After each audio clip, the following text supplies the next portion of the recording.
everyone joining us this afternoon for an Entrepreneurship Inspiration webinar. My name is Theresia Fors and I'm the Vice President for the Swedish Australian Chamber of Commerce, but I'm also the chair of our Brisbane chapter.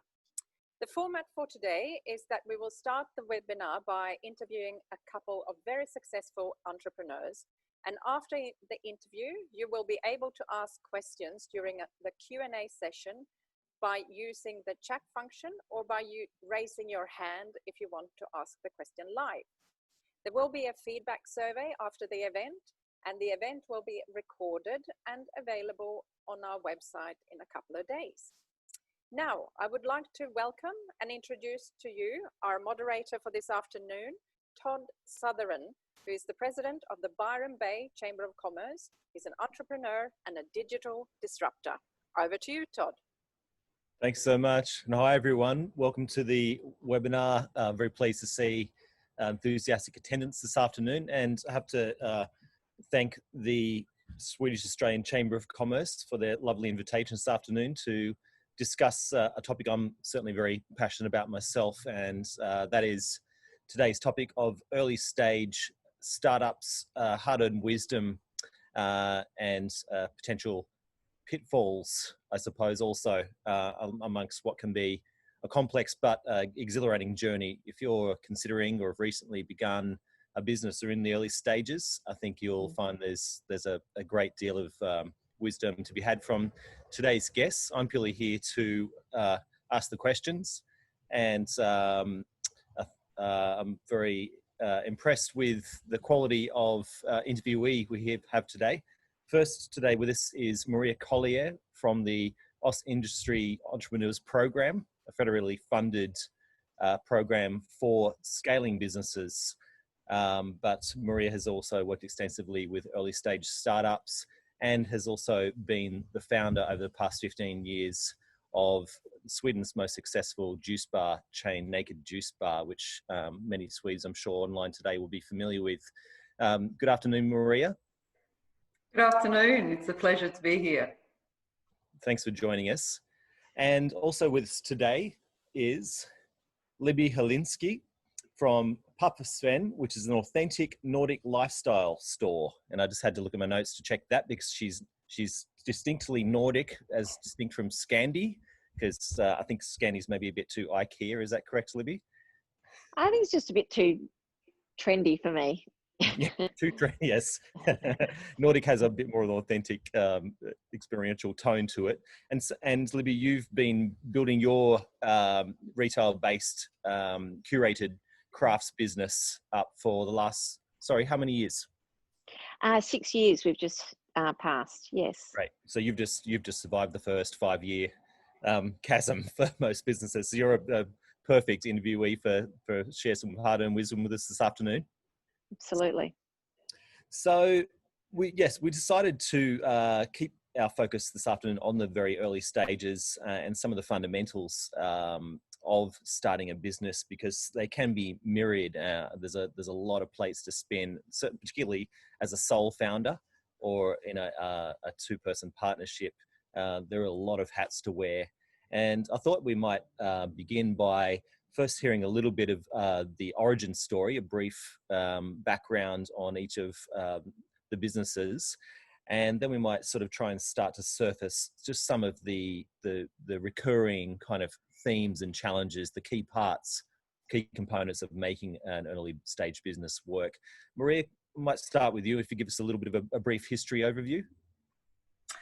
Yes, so I lived in Burleigh Heads in 2003 till 2006 studying, and was really inspired by the sunshine, the beaches, the fresh mango, and also saw the rise of juice bars in Australia that was really booming at the time.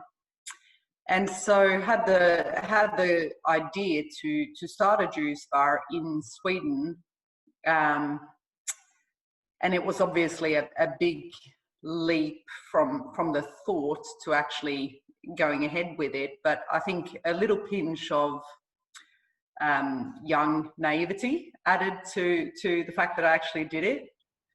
That's a good founder's skill right there. Yes. Yeah, and in 2007, me and my then partner started our first juice bar in Sweden, in a shopping mall in Sweden. But the journey to the first shop was quite a treacherous one and challenging one before we even got up and running. So yeah, it's a very brief account. Thanks so much for that, Maria. I'm sure we'll hear a little bit more of the ins and outs of some of the early stage challenges coming up in the next half an hour. Libby, can you give us your origin story also, please? Yeah, for sure. So we had an opportunity to travel to Sweden back in 2013 with my husband's work. We moved to a town, to Skellefteå. I'm probably not saying it with the right accent, but we had the most fantastic time living in the north of Sweden there. And more than anything, I just fell in love with the whole way of living. I love the fact that we could go and pick berries. I love the fact that my kids, I'd turn up to the school playground and there was no kids. I'm like, where are the children? And they're all in the forest, you know. And I love the retail experience in these little stores in the town that we were living in, where you went into a store and it was an experience to be in there. You know, it was beautiful candles and music, and someone might offer you a coffee, and I'd never experienced retail in that way before. And my background is actually in HR, but my undergraduate was, I studied textile science, so I've always had a real passion for natural fibers and I guess design and things like that.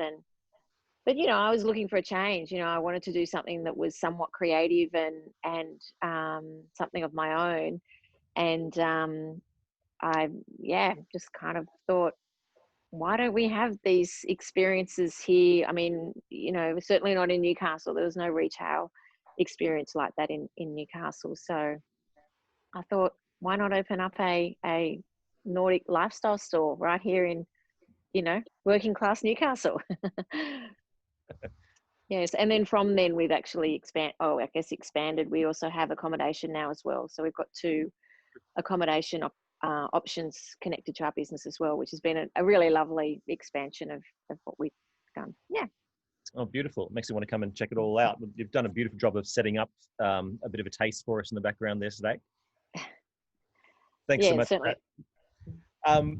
What we might do now is get a quick anecdote. I'm sure you've each got a very clear one in your mind to go back to the very early days. Tell us about your earliest catastrophe or stuff up, or what went horribly wrong, with a filter of thinking how we can sort of share some hard-earned wisdom with those listening today ahead of starting their own ventures. Maria, up to you again. Okay, well, I would probably go back to before I even started writing the business plan. I was back here in Australia working my first job after uni, and I got really enthusiastic, and I jumped on the phone with this shopping mall manager and told him how I wanted to come to Sweden, and I had this great idea starting juice bars, and he was very encouraging and said, that sounds really fantastic, why don't we set up a meeting in August or something, what he said. And basically at that point I was like, yes, got it in the bag. And we, quit our jobs, packed our bags, traveled over to Sweden, and I was like, sweet, I know where we're opening up our first juice bar. And connected to the guy again, and he goes, oh, you know what, I'm actually stepping down and this new guy is jumping in. And this new guy didn't want to know anything about juice bars. So from that point onwards, spent about a year sort of developing the business plan and the concept. And yeah, it was another year before we and a lot of travel across Sweden trying to sell the idea of selling overpriced juice in shopping malls to someone who wanted to tag along on that idea. Yeah. I think that's a really apt example, because I think that happens so commonly. I call it the counting your chickens before they're hatched anecdote, I suppose. And I think a lot of businesses die on the vine before they even start for that very reason. That was a great example to share. I'd like to come back and hear more about what you just touched on around how you did achieve product market fit and find an audience to pay for your overpriced juices, as you self-describe them, in a moment. But first of all, Libby, have you got an example from your early days that you can share with us? Yeah, and look, I think it's something that you talked about earlier before, about my passion about our store being an authentic Nordic store, and that's always been a very clear vision of mine.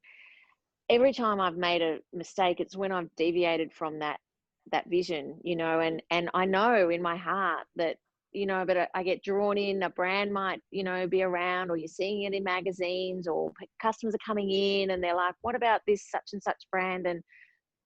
And it's not truly what I believe in, it's not truly authentic designed, or it's not, it's not really long lasting product. But for some reason, every now and then I've been convinced that I should have it in the store. And then it's here and I think, Libby, that's not who you are. That's not what your vision was. And I think it's something that's so important. Obviously you need to learn to be adaptable and be flexible and respond to the business climate, but I think it's so important to have a clear vision and to really stick to that, so that you tell a true story of what you are. I think that's another just absolutely quintessential example of the whole what's your why piece, and really knowing your brand's true north here to be able to create a brand that people can fall in love with. Absolutely. Yeah, absolutely. I'm going to have a look if we've had any Q&A come in from the audience so far before I go ahead with any of more of my own questions. I'm not seeing any open ones there just yet, so I might just check back in there in a moment. But Maria, I thought maybe a nice follow-up question was to come back to talking about when you did find your first audience, when it did start to work and you kind of achieved product market fit, as they call it in the game, as a nice kind of counterbalance to the early catastrophe story. Can you tell us sort of what happened with that moment when you realized it was actually all going to work and you'd created something that people actually really wanted? Yeah, there was a couple of those moments, but the very earliest one was we'd opened our first shop. And, opening a shop where you do the full fit out, it's a big sunk cost. It's not a simple sort of, let's see if it works.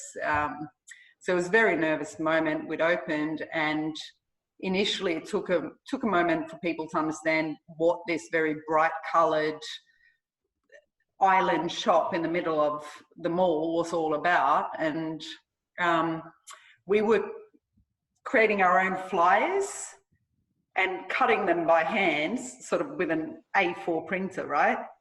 And I was walking around speaking about it, handing out samples of the products.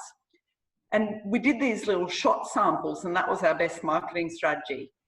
And when we noticed people taking a sample and going, and then they did a full pivot and came and bought for the whole family. Oh, wow.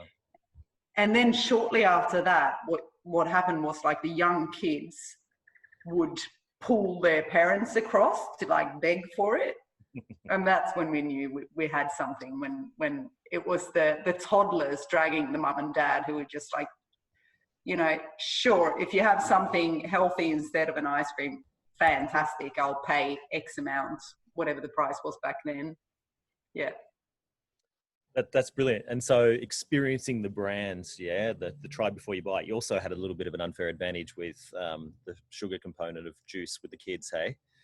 Getting the kids to pull the parents in. That's always a good strategy. Yeah. Still some nutrients. Yes, no, of course. Well done. Libby, do you have a kind of a moment that crystallizes around when you realized that it was all going to work and you'd made the right decision to escape the corporate world and do your own thing?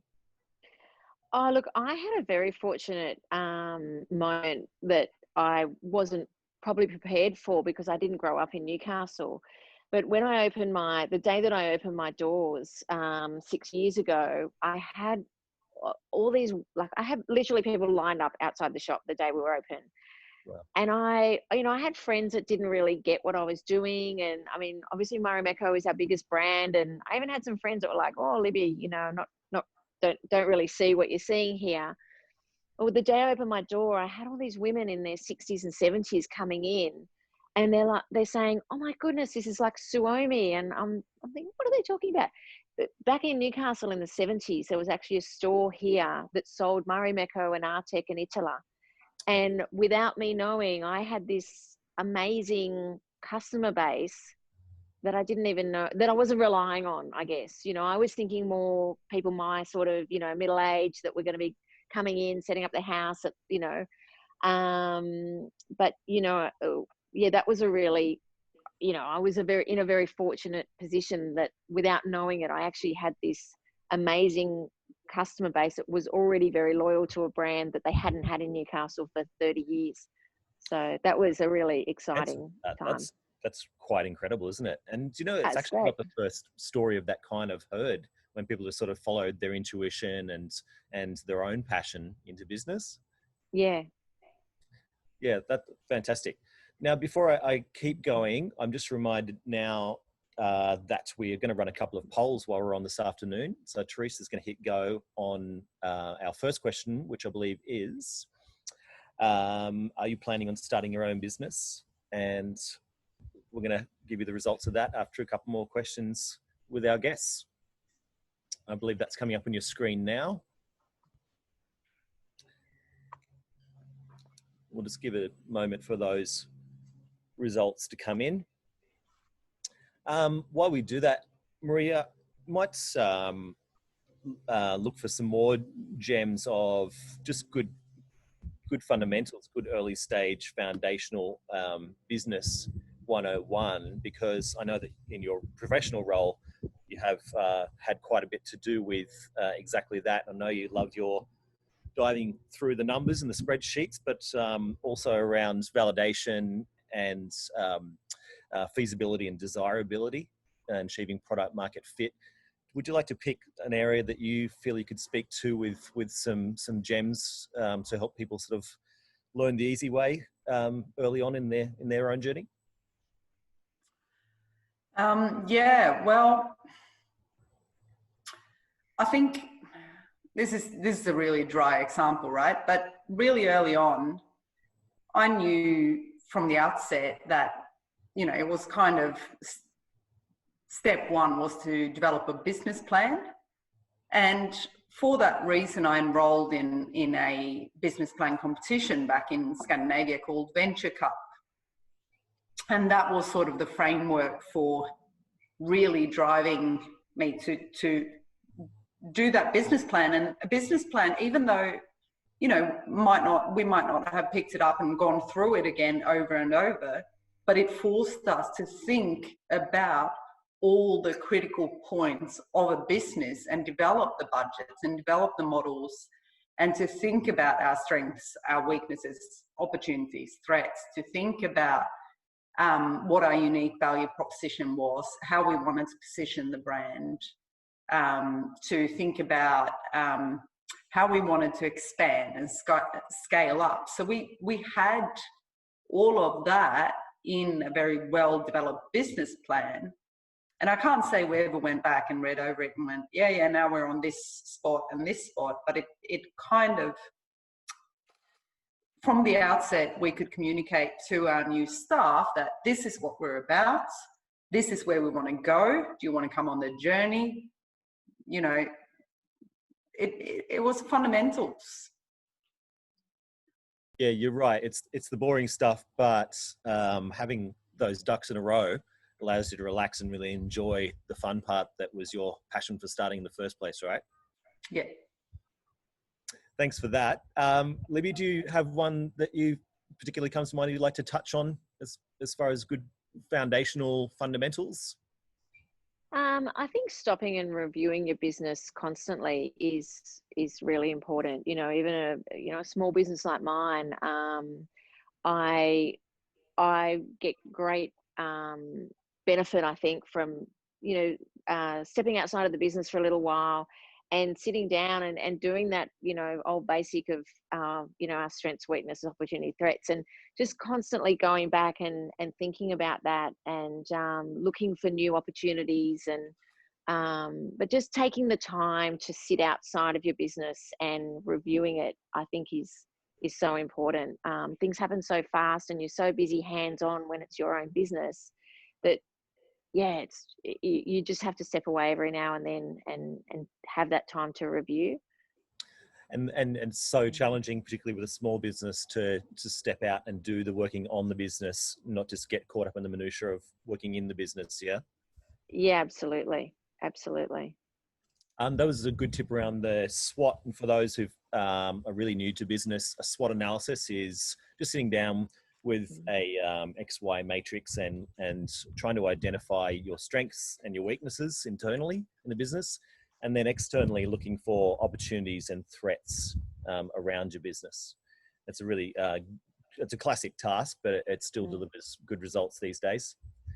Thanks for that, Libby.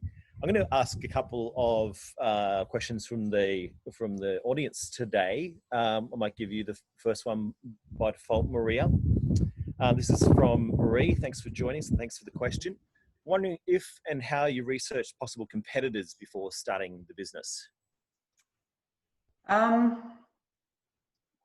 Yes, to a certain extent. So, but funny enough, like at the time, so a few people had tried starting juice bars in Sweden before, but had failed miserably. Don't know all the reasons behind that, but it's quite a fickle game to actually make a juice bar profitable. It's expensive raw materials and stuff, labor intensive and so on. So we did, and quite shortly after we'd opened our first juice bar, a second, like a competing brand opened up. I was of the view that being aware of competitors, but not looking sideways, because I wanted to make the decisions that were right for our business and focus on what our business delivered, because leaders don't look to the side, they look ahead, in my view.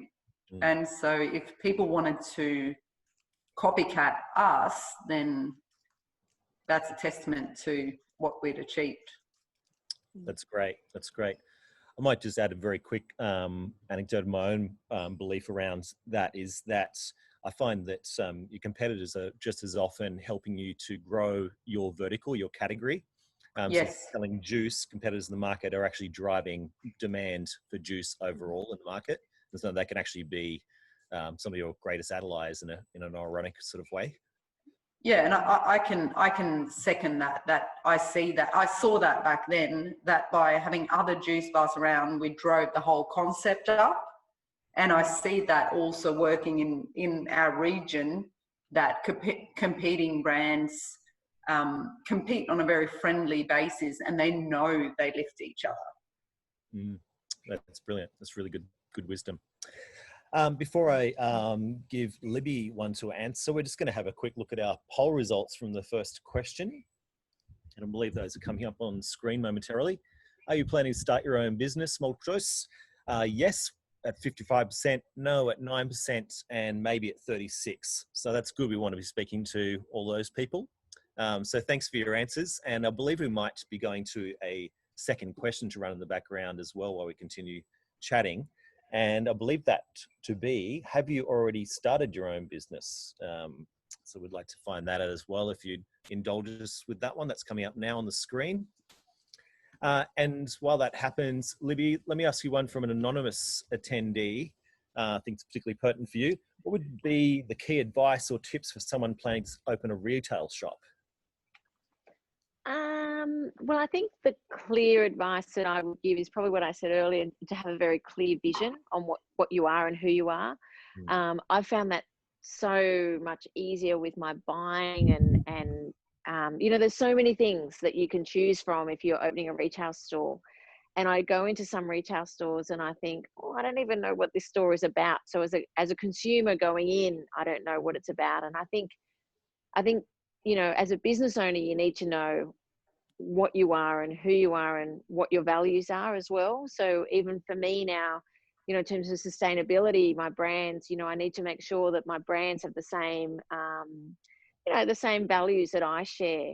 And then your customers come in knowing what to expect, you know, and there's a certain level of quality and value there. You know, I think, you know, some retail stores really send a very confused message. So I think it's the ones that send a clear message that helps the consumer and the business owner. I think that's really important. My other advice as a retail store, well, this is the thing that I was very nervous to start with in terms of, I didn't want to lose any money. So I didn't spend a lot of money on my fit out. You know, you can spend a lot of money on that. My fit out was all items that if everything went belly up, I knew I could sell them. And that made me feel so much more comfortable in the business. So I think we got our first fixed shelving last year and it was so exciting. You know, it felt like but I think, you know, it takes a lot of time to recover that money. So being a bit conservative in that is important. And then I think the other thing that I think that we have actually done really well is we've built a community around our store. So we have regular events. You know, we celebrate Lucia every year. We celebrate International Women's Day every year. We've had other events that we do like Nordic movie nights, and the experience extends beyond a commercial transaction.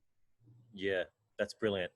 And that's what the market's really responding to now more than ever, is creating that culture and that authentic kind of relocalization, I suppose, is the movement, isn't it? It's people coming back on the main streets of our local areas.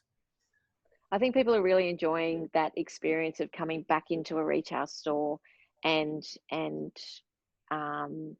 being a part of a community. So it certainly follows through in that. That's great. Does that answer the question? Absolutely. In spades, for sure. And I loved your second point about not over-investing in your business before you've validated that the market actually wants it. I think that's really, really sage advice. Yeah, well done. I think we're still anticipating the results coming from a second poll. So I'll go to another question. I want to ask you each to respond to this one, because I think it touches on the human side of entrepreneurship. And of course, it can be at times incredibly tough journey and require a great deal of resilience and certainly strategies around wellness and life balance. So Anton's asked us, what drives you to keep going when it's really tough? Can I start with you, Maria, for a response to that side of things? That's a good question, isn't it? Just what came to mind first up was there were times where I just wanted to push the escape button, like just get me out of this. Unfortunately, there wasn't such a button. So it was just to pull myself together and get up again the next morning and make it work. But I think from that point as well, I've always been very solutions oriented. So whatever came my way, I didn't panic as in this is impossible. I just went ahead and tried to find the best possible outcome. So, I mean, one example that comes to mind is when I got a legal note from PepsiCo and had to wiggle my way out of that IP situation. Ouch. Those are the ones you don't want to get. Yeah.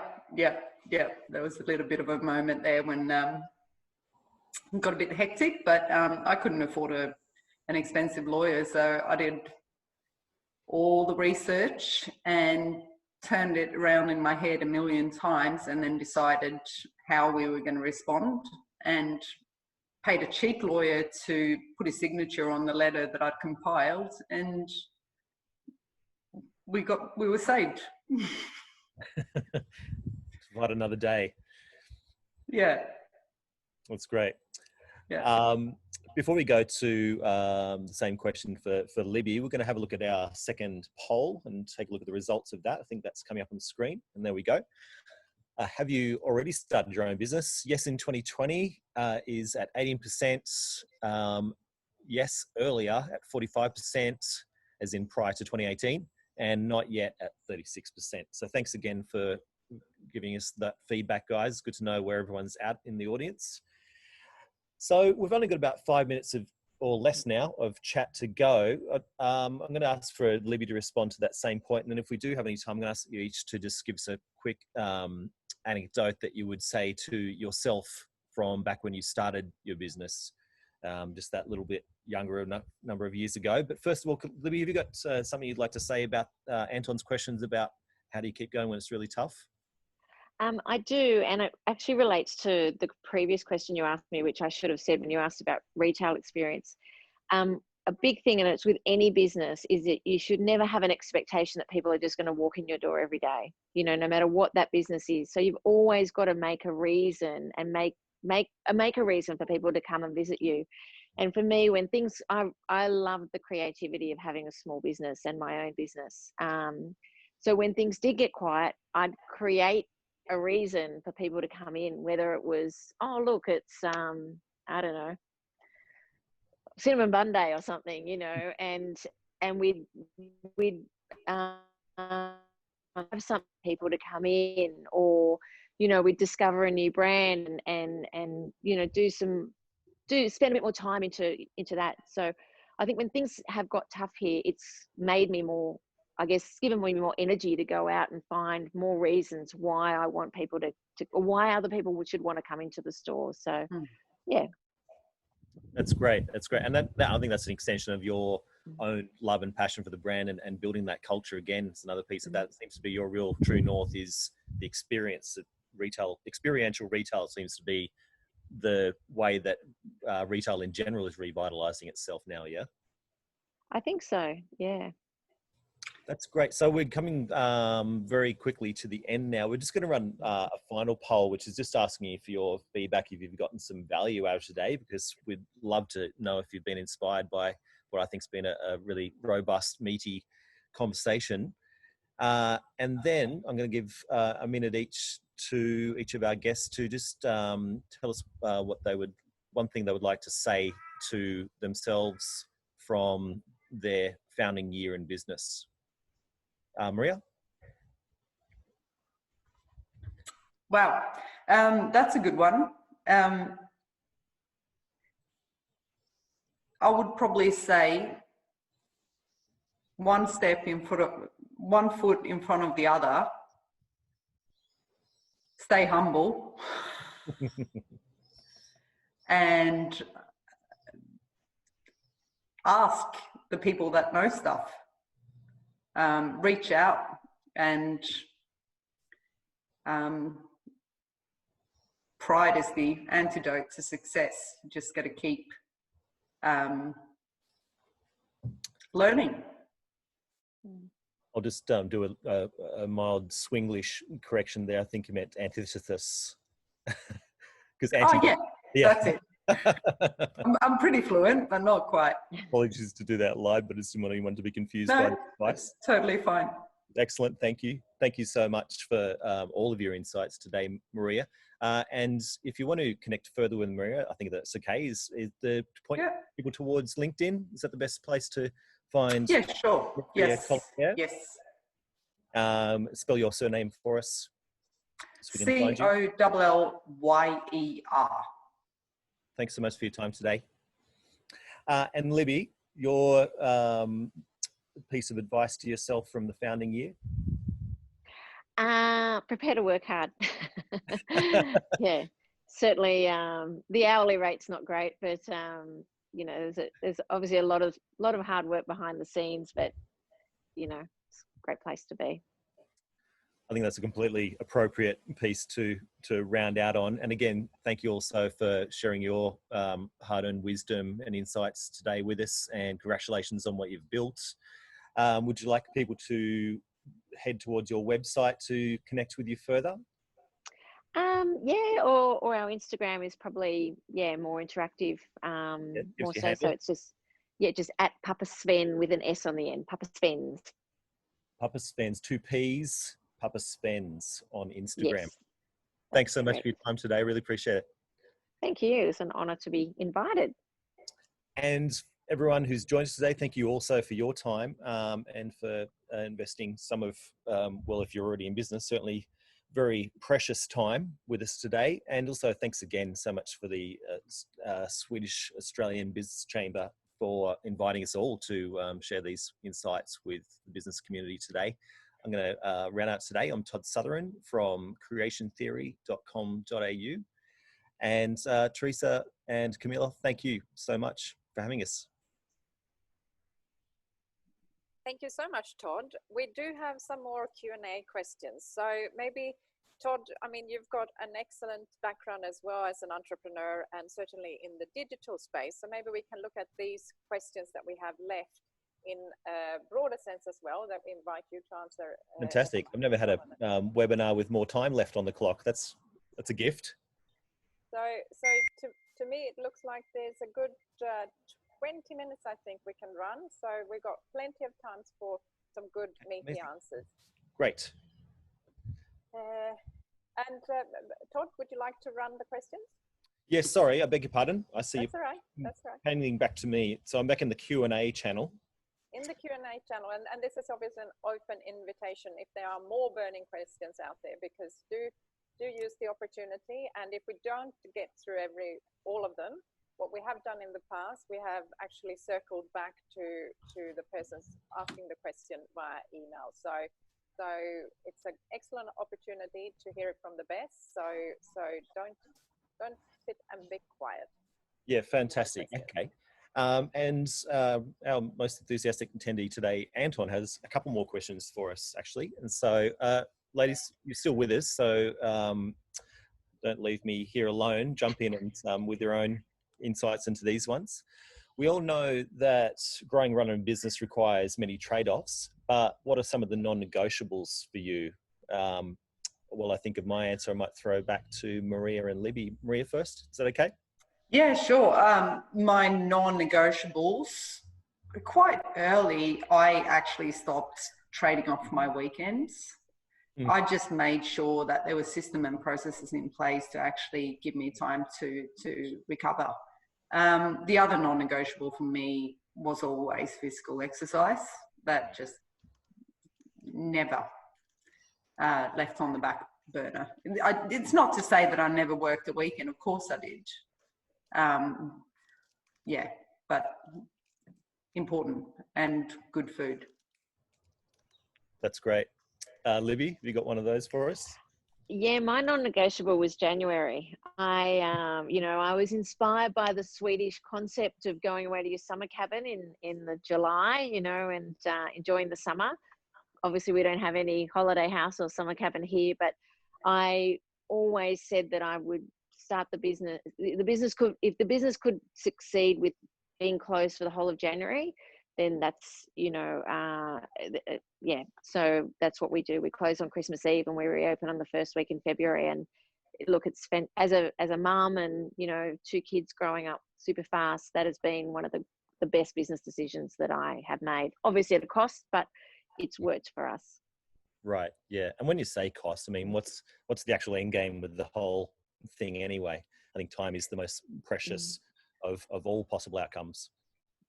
And that's right. It probably answers my own question, really. And for me, that's time in nature. And that's non-negotiable for me after doing many 16-hour-day years in the city, in cubicles, in agencies and startups. It's, where does that all end? It's got to be sustainable. I guess because you're going to be doing this business, particularly if it's your passion and you actually make a go of it for a very long time to come. And so it has to be sustainable while you're in it. Yeah. Because burnout is a false economy. Oh, burnout is expensive. I'm talking from experience. It's expensive and it takes time. So don't do it. There you go. There you go. So award yourself some boundaries with your time, I think is the summary there. Let's get another question from Anton. this is a good one. What advice would you give all procrastinators and perfectionists? Maria, do you want to open again? Oh, You're not much of a procrastinator, I understand. no, I'm not a procrastinator, but I can be a perfectionist. Sometimes it's just about doing something, like, because we can all end up in the sort of analysis paralysis, right? And sometimes we just have to take a step, and if it turns out to be a mistake, the mistake is the building block for the next step, you know? So I think the whole sort of idea that we got to have all the answers mapped out and we got to mitigate every downfall, it's impossible. What I did early on, that was just something that popped up earlier, and I think it's so worth mentioning. When Libby said about, you know, not over investing, in my case, it was kind of all or nothing. Like, I had to invest in building the shop and the lease for the shopping mall. It was quite a significant risk for me. And instead of sort of having that doom and gloom failure label on if it didn't work out, I calculated the financial loss and calculated how many years it would take us to crawl back to zero if it all went belly up. And then for some reason, then just having a number and equivalent time on it rather than just doom and gloom failure sort of made it just a little bit more palatable. So you kind of took the emotion out of it and just made it a pragmatic thing after the initial. Yeah, and asked myself if I was still willing to do it at that risk. Right. That's great. Really good. Libby, do you have something to say on that topic? I'm probably more of a procrastinator than a perfectionist, actually. And you just got to get stuff done. So, you know, I often will just write it all out, you know, go through it one at a time. You know, it's just knowing you need to get these jobs done and you need to start. So, but, you know, I think, you know, an important thing for a procrastinator is to identify that's who you are and that you are not going to achieve what you want to achieve if you go in that way, you know. So sometimes just, you know, self-awareness is a wonderful thing. So I'm getting enthusiastic here, but on that note, I think, like, for me, if I've got something really like what I don't want to do, like mapping out a budget or doing my receipts or bookkeeping, whatever, I do it when I'm most refreshed, most alert, when I've got most energy in the tank, and give it a good hour and a half spurt, and then step away, take a break, make a cup of tea, whatever, but bite size. Yeah. And that's excellent advice. Yeah. Yeah, really agree. I was about to jump on that as well. And you even touched on the 90 minutes cycles of productivity, which, if you're not aware of those, I can't think of any books particularly or sites that come to mind at the moment, but there is a lot of science supporting that we do productivity best in 90-minute cycles with half an hour breaks in between those 90-minute cycles. And I've been testing it over the last couple of years, and I've found that it's excellent as far as hitting the most points in the day of optimum productivity, and also knowing when you're best. Like, if you're a morning person, like personally, I'm most productive straight away right at the beginning of the day and fall off the perch around the middle of the day and then come back on. But not everyone's the same, but getting to know yourself and what works for you in that regard. Jonas Lindum has asked us a question which I think is worthy of our consideration. If you got the chance to go back in time and redo the journey, what would you have done differently earlier or later as your company got off the ground? Maria, you want to jump back in there? Okay, well, I'm going to be a bit esoteric on this one, because of course, there's a million things I would have redone, but every step of the way has made me who I am today. So I can't regret or rearrange anything.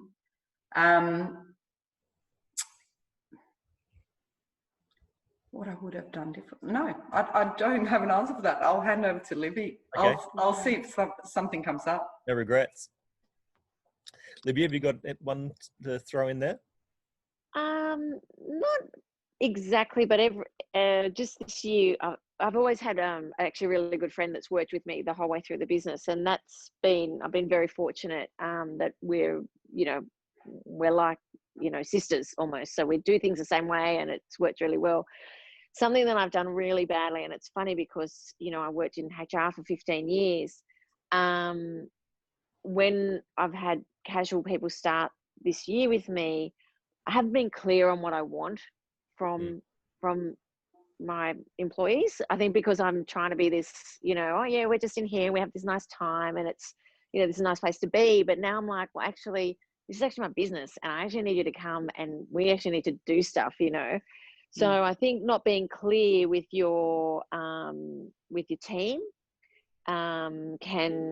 can be really challenging for you as a business owner. And that's something that I'm really aware of now, that I need to improve and make sure that when we have new people join our team, that they are very clear of what the vision is and what we do at work. I just think that's such a common one. You don't want to be the bad guy. You want to be the boss who everyone's your friend, and particularly when you value your culture. But when there's no boundaries, it just, for want of a better term, it all turns into a bit of a piss take, doesn't it? Yes. I was actually built.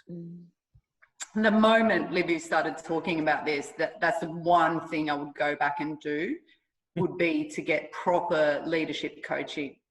Because that was exactly how I operate. I hated when I had to pull staff on poor performers, but I had to do it. But I was kind of falling over myself at the same time, going, take me out of this situation. And that fear of conflict. And also probably going back, I would have spent a little bit more on professional, like marketing services, because we're always pinching pennies here and there.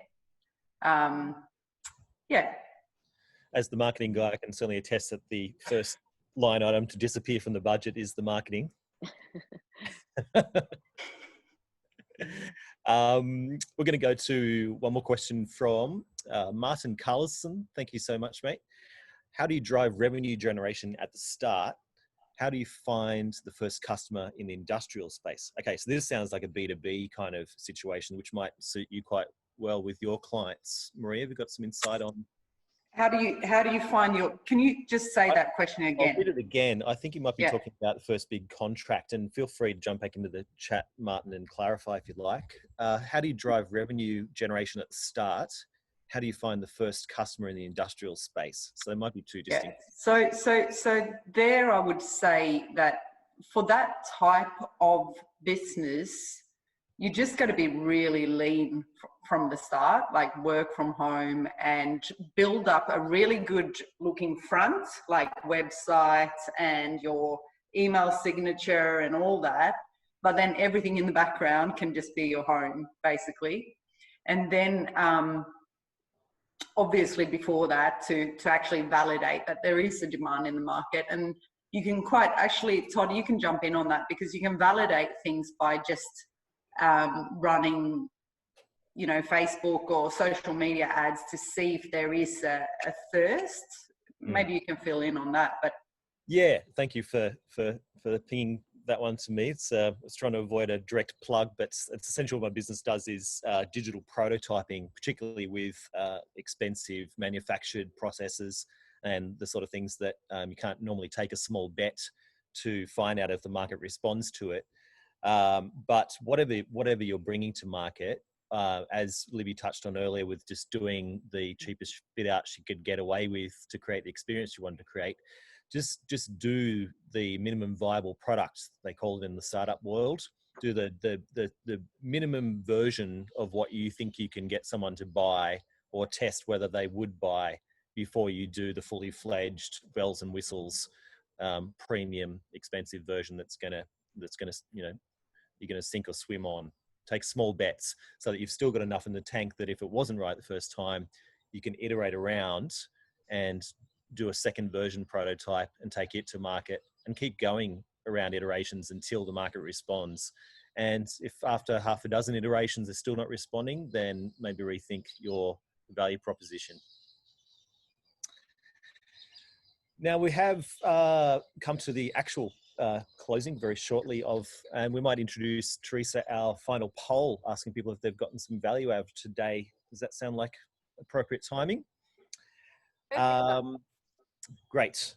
And I might hand back to the ladies to close out with that said, and thank our guests once again, Maria and Libby. Thank you so much for staying with us as well for the extra time we had to answer some more questions. And again, audience, also thank you for staying with us. And I think it's been a fantastic chat today and I've appreciated being here. Thanks, Teresa. Thank you so much. Well, I certainly got a lot of takeaways from the chat today. And as I mentioned earlier on in the introduction, this is all recorded. It will be available on the Swedish Australian Chamber of Commerce website, which is swedishchamber.com.au.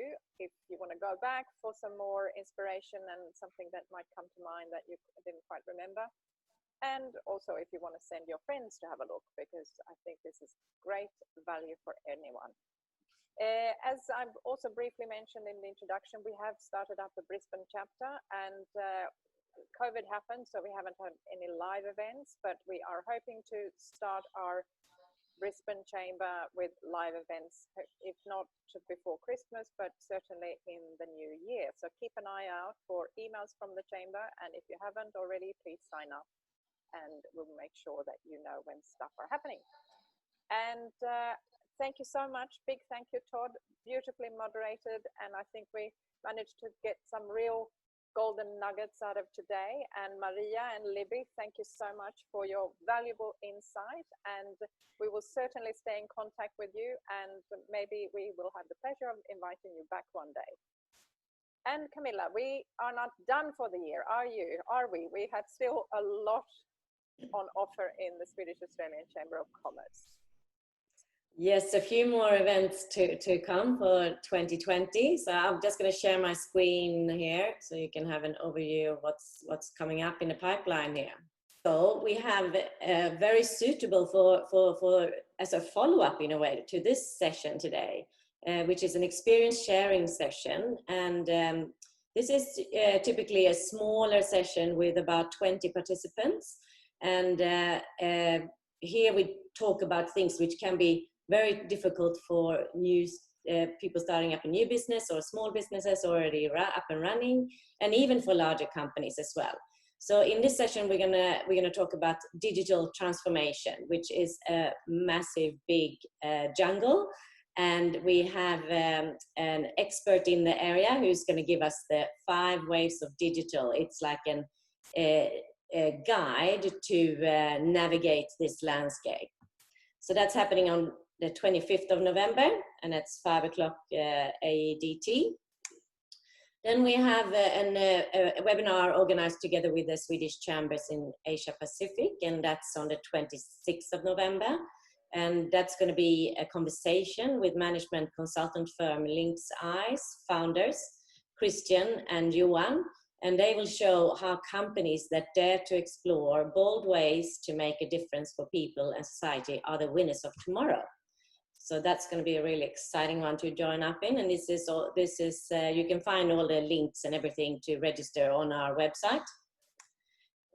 We do have a live event before the end of the year as well. It's not as big as our normal Christmas and Business Awards event, but we're doing a little smaller lunch, and that's going to be followed by a golf at the Long Reef Golf Club in Sydney. With regards to the awards events, we are still taking entries as the event has been postponed until next year, and we will inform shortly about the plans for the awards event next year. another event for next year. We have another golf event. So the small Swedish one is the preparation for this big Nordic Open Golf Day, which is taking place on the 4th of March. And that's also held in Sydney at the Moore Park Golf. And this is an annual event which we organize together with all the Nordic chambers based in Sydney. So thank you very much. Here you also see the entries to the awards. So please have a look at our website, follow us on social media. And we also post, as Theresia said, all our events with a summary and the link to the recording on the website as well. And thank you so much to our Brisbane, Queensland chapter, Theresia, for organizing it. And thank you so much to all the panelists and the audience. Thank you.